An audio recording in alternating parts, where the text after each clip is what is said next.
Hello，我身旁咧就係 Chris Bowerbank，大家都好清楚，因為我成日咧都 share 佢啲 Facebook post 嘅。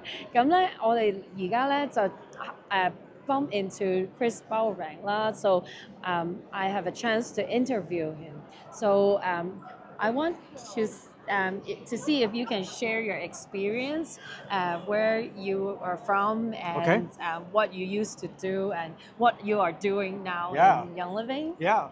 So I have been involved in chemistry for about 32 years.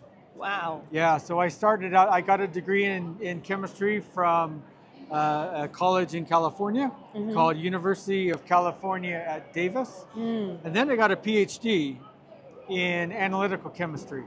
Wow. From there, I worked in a laboratory that analyzed actually drug substances in human fluids. So like blood or urine, something like that. So those needles? Not needles, but they would actually extract the human fluids, and then we would analyze the blood or the urine or the spinal fluid to tell how much drug was in there. So very, very small amounts. Okay. So when they were developing new drugs, for example, we would get the samples to help them determine how big of a pill to give somebody or how much of a specific drug, for example. Okay. So I look. So you work at the pharmaceutical company? Pharmaceutical laboratory. Laboratory. Yeah. With very, very sensitive instrumentation. So from there, I went to a dietary supplement manufacturer. So I was the vice president of quality and laboratory there. So there I dealt with like FDA inspections. So very, very strict and particular ways to manufacture things. And then from there I came to Young Living. So I've been at Young Living for about 6 years. Wow. And now I'm what's called the Senior Director for Analytical Sciences. Senior Director for Analytical Sciences. So a lot of the method development that we do for the testing of our products, we will develop the tests in our laboratory and then take those tests and send them to our quality control lab to where they test the finished product.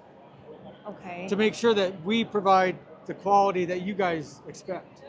In our products. Wow. So with all your experiences, and you've been to pharmaceutical industry and then supplement industry, I'm very interested to know what is the difference, like the industry standard of developing a product and the difference with here in Young Living. Yeah, there's a big difference. In most dietary supplement companies, they can use synthetic ingredients because they're cheaper, they're easier to source or to find, and so they don't have any problems using a synthetic ingredient. Well, at Young Living, we do our best to use all natural ingredients as often as possible, if not every time. And so the testing that's involved in order to do that, the background work that it takes to make sure a supplier is giving us good natural ingredients, the amount of work that it takes to make sure that that happens is way more here than it really takes in really any other company. So as a businessman, you know, people would not spend the amount of money and time to go that. No, they wouldn't. Yeah, it's a lot more work. Ingredients are often more expensive. And so if you're purely a business person, you're not going to do business like Young Living does. You're going to find the cheapest way to make products. And that's what you see in a lot of stores. When you see all those dietary supplements, they have cheap ingredients. And so that's one of the biggest differences in coming to Young Living is, so for example, in the Inner Boost and Balance, right? The B vitamins are from quinoa. And it's a natural source of B vitamins.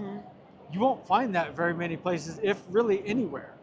And so Young Living's always looking for innovative sources for natural ingredients. But like for quinoa, it's easily sourced, I suppose, right? But is it very hard to extract, or it is? Yeah. So we partner with people who are experts in that extraction process, and we rely on them to give us the absolute best most innovative ingredients.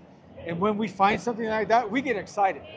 Product development gets very excited about when we find innovation like that. And the thing that we want to do, we want to bring it to you as fast as possible. And so when we found this new quinoa extract, we worked really, really quick to try to put it into a product as fast as. So how long did it take, like from finding the solution to product launch? A typical product development timeline is anywhere from 18 months to 2 years. Oh wow! To do that. So yeah, we're already working on things for next year and the year after. Wow! So, I'm so excited. Yeah, we call it a pipeline, yes, product development pipeline. Mm-hmm. Yeah. And so we're trying to think 2, 3, 4, 5 years ahead of where we are today. Wow. And so with all your experience, when you first come to Young Living, it's like an eye-opener for you, is it? I could not believe how exact the ingredient selection process is at Young Living. Because most other companies, you look through a catalog, you find who's the cheapest, you buy that, and you build a product. The process that it requires here is much longer, and it's much more exact than you'll find in almost any other company. So is there any story you can share about how crazy Young Living gets when you find maybe an error in the product, in the process of creating the product? So as many of you know, our essential oils, we're very particular about the oils that we bring into Young Living. Mm-hmm. And so we had a supplier that tried to create an oil using other oils, like putting them together. Mm-hmm. Yep. Well, with our sophisticated instrumentation in our laboratory, we could see that it wasn't right. Mm. And so years and years ago, it was much easier for people to try to trick us in giving us oils that weren't authentic. Because you don't have enough of the testing yet, or? So we've gotten way more sophisticated with our testing now. Because they're so expensive, right? Because it's so expensive. So for example, cinnamon bark, a lot of people will use cassia instead because it smells very similar. Mm-hmm. Well, using our instrumentation in the laboratory, we can see that right away. And so we would reject it. I can tell from my smell you just can tell now. from your smell, right? From my nose. Yeah. So when Young Living started, we used to reject about 10% of the oils that would come in because we knew that there was something was wrong with them. Now, because of our sophisticated laboratories, our rejection rate is very, very low because our suppliers know that we're watching them. And they know that we can do the testing that will tell us if it's real or authentic or not. Because they're already used to doing business with Young Living. Yeah, because right? honestly, they could take that oil that's not real, sell it somewhere else to somebody else who doesn't do that testing, and they have a market other places. So they know if they don't have something that's an oil that's authentic, take it somewhere else. Wow. Yeah. It's amazing. Yeah. And so with your experience, what is like the industry standard and Young Living standard? Like, so you talk about the perfume. Oh yeah. So for many of you will know that there's a whole perfumer school that you can get trained on how to make perfumes. Yeah, mix. So what they do is they have a laboratory that has thousands of individual compounds. Okay. And what they teach them how to do is and those compounds are usually synthetic, so they're man-made. Mostly synthetic. Mostly synthetic. So what they train them on what to do is how to take individual compounds, maybe 4, 5, 10, and mix them together in certain amounts to create this smell that's all synthetic, but maybe it's something that you're going to like, so that I can sell it to you at a very high price. Young Living is different. We only take essential oils that are naturally from the plant, and we work to combine those. So a lot of our blends, we have Rex Kidman, who's a master formulator, 30 years, worked right alongside with Gary. Yeah. So his nose is very sensitive. Wow. So he's taking natural extracts from the plants, the essential oils, putting those together in a way that our brand partners love. that's a major difference between, say, a perfumer and an essential oil company. Wow. So I have one last question. So people always say, always hear us say, we need our products to be natural, toxic-free, and why is that so important? And why is synthetic compounds so bad to the body? We talk about the olfactory receptors, right? Olfactory receptors, Can you kind of talk more about it? Sure. Because it's a new thing, right? It is a new thing, and this is research that we're doing with Dr. Wu in Japan. Mm-hmm. So the nose has about 400 receptors. What a receptor is, it's like a lock and a key. And so an essential oil is made up of a lot of different compounds. When you smell an essential oil, those compounds interact with the receptors in your nose or in your olfactory system. Certain compounds react with certain receptors. Each oil reacts differently, okay?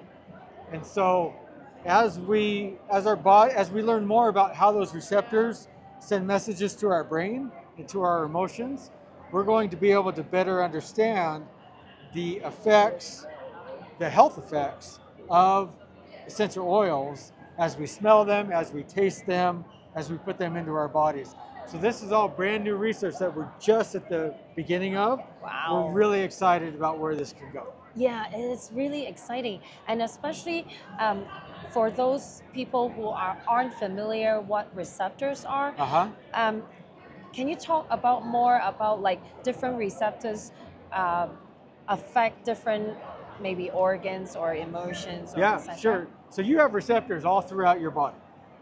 And what receptors do is when they interact with like a chemical compound, they send a electronic message through your nervous system to different areas of your body. And so those 400 that I talked about in your nose, each one of those 400 sends a signal in a different way to your brain. Oh.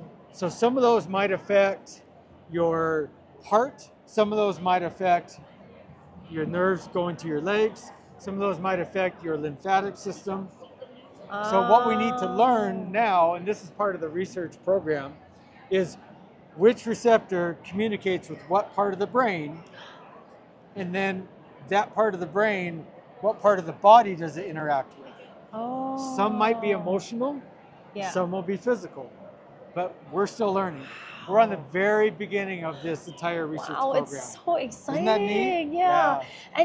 And Dr. Ollie just talked about like our whole body is full of olfactory receptors. Yes. So maybe can you explain more? I don't get it. Like they can smell? Like essentially they accept, so just like nose, they connects through the nervous system to our brain or what? Right, so the compounds, the chemical compounds that are in an oil, so for example, in lavender we know that there's about 1,200 chemical compounds. When you inhale that, when you take it internally, it goes all throughout your body. If there's a receptor, for example, in your stomach lining, that react to one of the lavender compounds, it's going to lock and key, it's going to turn on. When it gets that key that turns it on, it's going to send that electrical signal to your brain, and then your brain's going to use that signal to do something. Wow. But what that is and how that works, that's what we're still learning about. And that's where this research is really exciting. Wow, okay. So I was talking with Dr. Wu earlier at Diamond Retreat, and he talked about the testing with synthetic lavender and our lavender oil. And he says that it's a whole totally different receptors. Totally different. Reaction. Yeah, because... It's totally different. So in a synthetic lavender, you only have a certain number of compounds. Let's just say when they make it out of the laboratory, they might have 20 compounds. That's it? Well, it depends, because you could take your major compounds like linalool, right? You can take just a handful and it'll smell like lavender. Oh. But if you smell an authentic lavender like we have, you have about, again, those 1,200. So when it goes to react with those receptors, different ones are going to see different set of compounds. Wow. So it's going to send this different signal overall to your brain. Wow, so that's why it's so important for us to be using natural lavender or natural essential oils or even natural products, right? Right. Because anything synthetic will affect our brain. It's going to have a different effect than what that natural oil will have. Yeah. Amazing. So that's why it's so important for you to choose the right products that you use as a daily consumption, because you don't want to toxicate ourselves on slowly, right? Slowly, yeah. You want to use natural ingredients wherever possible. Yeah. Absolutely. In order for us to live healthy and age healthy, age gracefully, right? Age gracefully, yeah. Very important. Yes. Thank you so much for today's interview. Yeah, so glad to. And I hope I will see you again and interview you, or maybe if I get a chance, I'll just message you and ask you questions. Yeah, mess with me, send me a question. Hopefully I'll make it to Hong Kong at some point. Yeah. That'd be fun. Maybe with HK Lin. Yeah, that'd be great. I know HK is a great partner with you. Yes, right? yes, we work together. Yes. So a lot of the deep spectrum work that you saw today, we're working together to develop even more products. So he talks highly about you. Yeah, we love Dr. Lin. Yeah. Thank you so much. Thank you. Thank you. All right. Bye-bye, everybody. Bye-bye.